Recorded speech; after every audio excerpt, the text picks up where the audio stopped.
Vous souhaitez créer votre première boutique en ligne avec Shopify, mais vous ne savez pas par où commencer ni comment vous y prendre?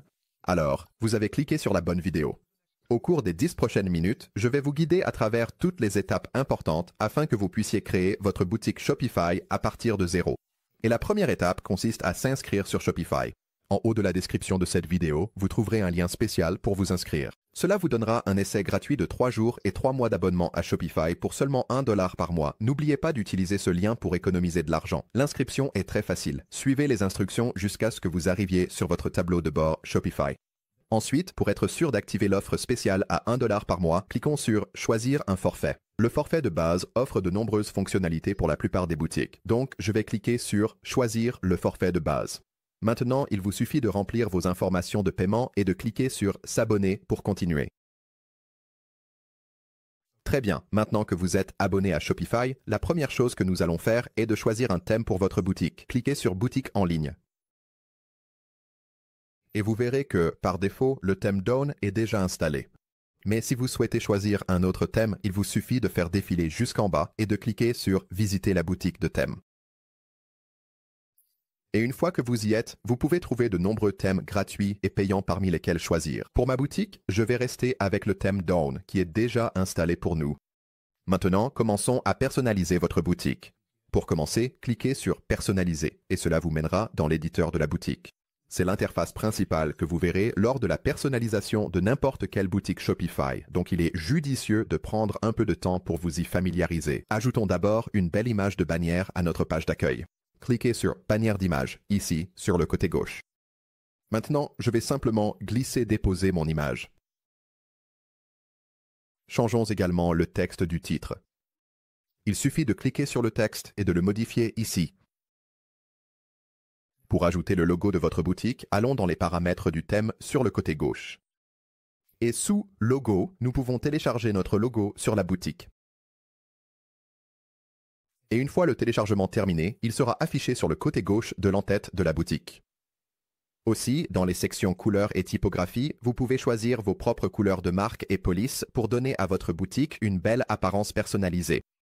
Ensuite, ajoutons quelques produits à votre boutique Shopify. Pour cela, nous allons retourner sur notre tableau de bord. Alors, enregistrons nos modifications et quittons l'éditeur de la boutique. Ensuite, allons dans « Produits » sur le côté gauche. Si vous faites du dropshipping de vos produits depuis des plateformes comme AliExpress ou Printify, vous pouvez simplement importer vos produits directement depuis ces plateformes. Mais si vous vendez vos propres produits, cliquez simplement sur « Ajouter un produit ». Ici, nous pouvons saisir tous les détails importants, comme le nom du produit et une courte description. Si vous avez besoin d'aide pour générer une bonne description de produit, vous devriez essayer d'utiliser ChatGPT. Donnez-lui simplement quelques informations sur votre produit et votre marque, puis collez la description ici. Ensuite, nous allons commencer à télécharger nos photos de produits. Et vos photos de produits sont sans doute la partie la plus importante de votre page produit, alors assurez-vous d'utiliser des images de haute qualité qui mettent vos produits en valeur. Ici, nous pouvons définir le prix de ce produit.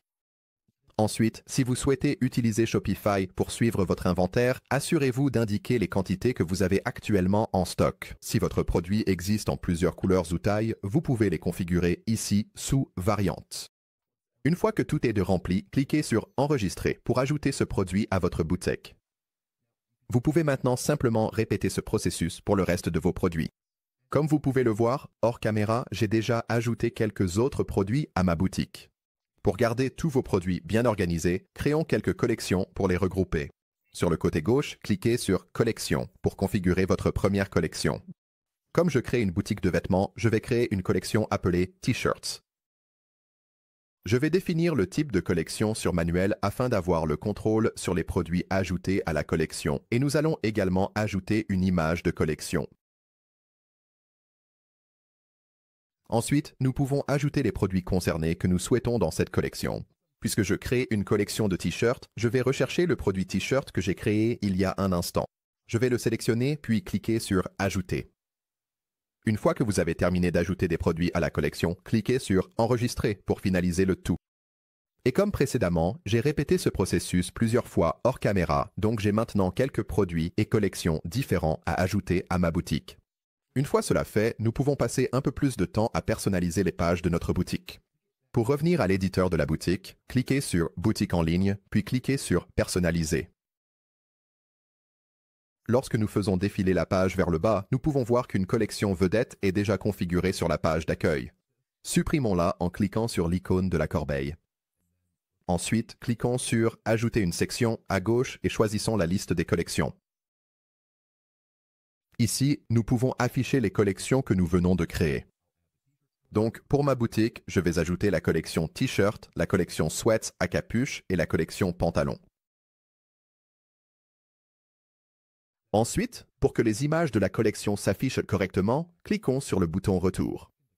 Puis, cliquez sur Liste de collections et changez le format de l'image de carré à adapter à l'image.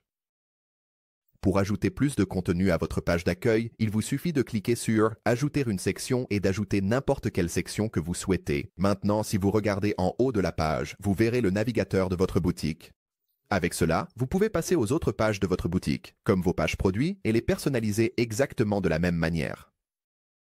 Pour personnaliser le menu de navigation en haut de notre boutique, nous allons devoir retourner une nouvelle fois au tableau de bord. Je vais donc quitter en haut à gauche. Ensuite, allez dans Contenu et cliquez sur Menus. Puis cliquez sur le menu principal et ici nous pouvons ajouter de nouveaux éléments de menu.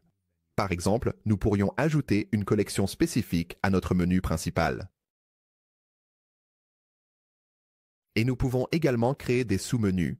Pour une boutique de vêtements, il serait logique d'avoir une collection homme et une collection femme, puis d'ajouter tous ces différents types de vêtements en tant que sous-menus afin que tout soit bien organisé pour vos clients. Pour voir à quoi ressemble notre nouveau menu, nous pouvons retourner dans l'éditeur et nous pourrons voir tous les changements que nous avons effectués ici. Une fois que vous avez terminé de personnaliser votre boutique, vous devrez configurer les politiques de votre boutique avant de vendre des produits et Shopify facilite grandement la mise en place de ces politiques. Commençons par aller dans Paramètres en bas à gauche. Ensuite, faites défiler vers le bas et allez dans Politique. Ici, nous pouvons créer nos politiques à partir des modèles Shopify en cliquant sur Insérer un modèle. Avant de les enregistrer, assurez-vous de lire attentivement le modèle de politique et de le personnaliser pour qu'il corresponde aux détails spécifiques de votre boutique. Vous remarquerez également qu'il n'y a pas de modèle disponible pour la politique de livraison, car celle-ci varie d'une boutique à l'autre. Veillez donc à la configurer, ainsi que vos informations de contact. Nous allons maintenant vouloir ajouter ces politiques au menu du pied de page de notre boutique. Fermez donc les paramètres et retournez dans Contenu puis dans Menus. Cliquez maintenant sur Menu du pied de page et ici nous pouvons ajouter toutes les politiques de la boutique que nous venons de créer. Une fois que vous avez ajouté vos politiques, cliquez sur Enregistrer. Revenons maintenant à l'éditeur de la boutique. Faites défiler jusqu'en bas de la page, puis cliquez sur la petite flèche déroulante à côté du pied de page. Ici, nous allons ajouter un nouveau bloc. Nous allons choisir le bloc menu et voilà, le menu du pied de page ainsi que nos politiques de boutique s'affichent désormais en bas de notre boutique. Nous approchons du lancement de notre boutique, alors configurons rapidement quelques paramètres importants pour nous assurer que tout est correct avant de passer en ligne. Nous allons commencer par configurer notre processeur de paiement afin que les clients puissent réellement passer à la caisse et finaliser leur paiement sur notre boutique. Dans le tableau de bord, allons dans Paramètres en bas à gauche. Puis cliquez sur Paiement. Ensuite, cliquez sur Compléter la configuration du compte et renseignez vos informations personnelles pour terminer ce processus. Cela activera les paiements Shopify pour votre boutique. Cela permettra à vos clients de choisir parmi de nombreux types de moyens de paiement, comme les cartes de crédit, Apple Pay, ShopPay et bien d'autres. Par défaut, les clients pourront également passer à la caisse avec PayPal et vous pouvez désactiver les paiements PayPal si vous le souhaitez, mais je vous recommande de le laisser activé afin d'augmenter le taux de conversion de votre boutique. Nous voulons également nous assurer de bien configurer nos tarifs d'expédition. Allons donc dans Expédition et livraison ici à gauche. Et ici, nous pouvons définir différents tarifs d'expédition en fonction des régions vers lesquelles nous expédions nos produits. Dans le cas où vous importez vos produits d'un fournisseur tiers, il se peut qu'un profil d'expédition soit déjà configuré pour vos produits importés. Ensuite, nous allons cliquer sur Général et sous Détail de la boutique, vérifions que tout est correctement renseigné. Saisissez le nom de votre boutique, votre adresse e-mail, votre numéro de téléphone, ainsi que vos informations de facturation et la devise. Si vous devez collecter des taxes pour certaines régions, vous pouvez les configurer dans Taxes et droits. Et la dernière chose que nous allons faire est de configurer notre domaine personnalisé qui est l'adresse URL de notre boutique Shopify. Allons donc dans Domaine, et si vous possédez déjà votre domaine, vous pouvez cliquer sur Connecter un domaine existant et suivre les instructions. Mais si vous n'avez pas encore de domaine, cliquez sur Acheter un nouveau domaine. Ensuite, saisissez le domaine que vous souhaitez et s'il est disponible, vous pouvez l'acheter directement ici via Shopify. Je vous recommande de faire cela car tout sera automatiquement connecté à votre boutique, ce qui vous fera gagner du temps. Pour retirer le mot de passe de notre boutique et la publier, fermons les paramètres. Puis cliquez sur Supprimer le mot de passe.